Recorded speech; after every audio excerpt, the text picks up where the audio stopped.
Hey guys, Cam McClellan. Al Lewison, Paul Stubbs. special guest. We've got Paul in with us today. We've just strolled into his office. Paul is the Chief Operations Officer for Open Wealth Creation. So we thought we'd come in and ask him how he runs the shop for me.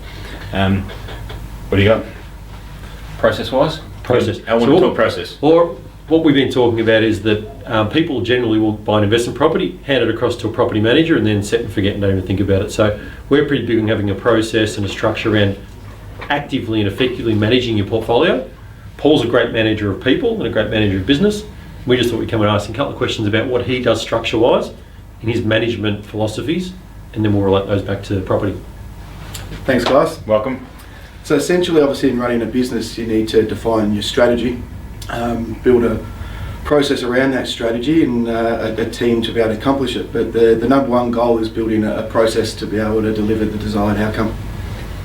A measured outcome, it's really important. I think, and Al and I always say it, in business, to deliver that and to get that measured outcome, you've got to follow a process, which time and time again, it just gets refined. Property investing is a business.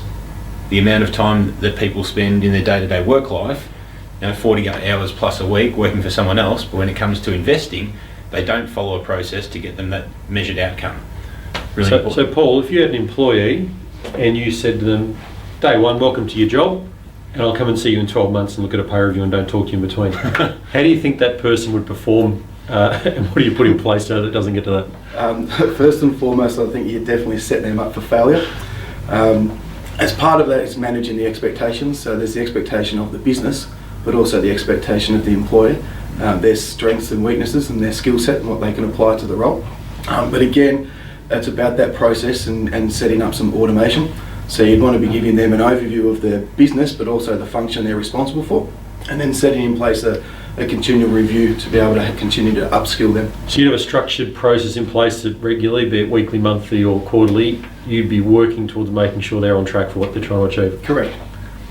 And I'm going to add something into this. Paul came to us, 5 years ago, I suppose. So Paul and Al have been mates for a very long time. Paul Went to kinder together. Yeah, Paul was a general manager for a large international firm.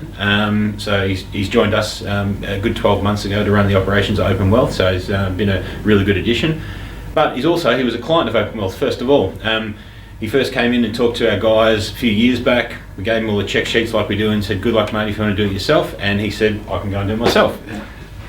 About a year later he came back and he goes, I'm time poor. I haven't got the time to go and do what you guys do, so I understand your checklists and you guys can go and do it for me.